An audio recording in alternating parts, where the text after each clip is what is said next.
Hi, I'm James Townsend with wellwise.org. I'm here with Chris Kilham, known as the Medicine Hunter, a fellow with a terrific background in botanicals and finding them in the forest settings, and we're very privileged to have him here today. Chris, thank you for being with us. Always a pleasure. Tell me a little bit about how you got into roaming the wild places and looking for herbs. Well, first of all, I was a hippie in the 60s, which should be sufficient. I should be able to just full stop there. But we were all sort of smitten with the idea that things natural were somehow better. Right. And even though we didn't have all the information we needed, our intuition was dead on. Eventually, as a teenager, I went to an organic farm where a very eccentric herbal author. I mean, eccentric herbal author is probably a redundancy, because I think all herbal authors are eccentric. Yeah. But this guy, Ben Charles Harris, who'd written a book called Eat the Weeds, was leading an herb walk. And I said, what in the world's an herb walk? And he said, well, follow along and I'll show you. And this was in an area that was right next to where I grew up. And he took us through fields and woods, pointing to plants I'd grown up with my whole life, and saying, this one's good for the liver, and this one will treat colds, and you do this with this one. And I was thinking, can this really be so? And I don't want to say that the next day I ran out and bought every herbal book that existed and then devoted my life to it. It didn't happen in quite that linear fashion, but it really stuck with me. And over the years, as I traveled, because I'm sort of a travelholic, I would investigate herbs on a kind of an ad hoc basis.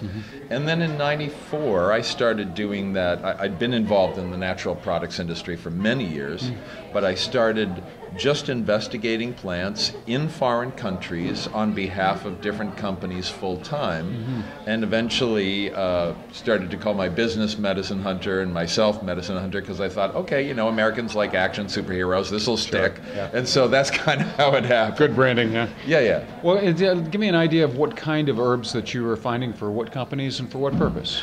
Well, my first big hit in the mid-90s was kava.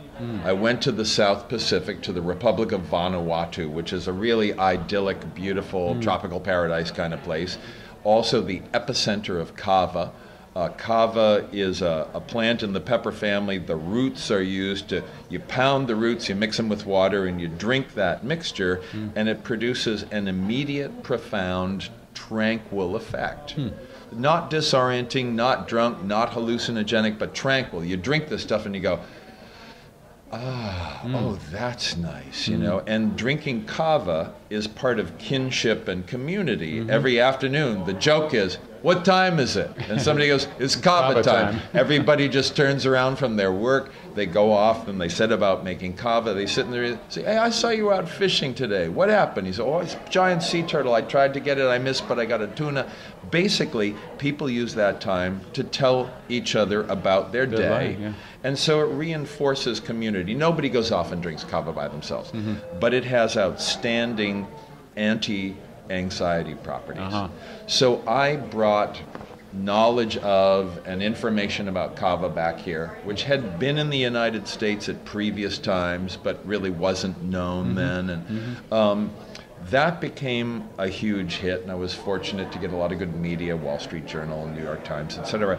And I've been involved with other good successes like maca, the root from the Peruvian Andes that enhances energy, strength, and endurance, and improves sexual and reproductive function. And without caffeine. Yes, without caffeine. Although I'm a friend of caffeine. I spend a lot of time researching coffee around the world. I'm most recently involved with cocoa because what was once considered kind of a guilty pleasure, sort of a dietary sin, we now recognize as one of the healthiest things you can put in your body. Exactly. And I work with Amazonian trade and Chinese medicinal plants and Indian medicinal plants, and I can say I've been extremely fortunate to be in the right place at the right time with the growth of this whole sector. If I'd tried to do this 20 years, 20 years ago, I'd be on a soup line. But the time is right, the public receptivity is right, and now I also do a lot of TV around the world to reinforce the message, to get out the word that, hey, if you're looking at balancing your blood sugar, before you go to a drug, try cinnamon. If you've got migraine headaches, before taking a drug, try feverfew. And so this is working. It's a very important message. We were speaking earlier with Dr. Jacob Teitelbaum, who has a lot of that information. He's very good. And of course, you know, drugs are expensive. Bad health is expensive. So, you know, to be able to find natural remedies for that, or things that will help us to ameliorate the bad effects of living in the Western society that we do, is quite a good thing. Yeah, sure.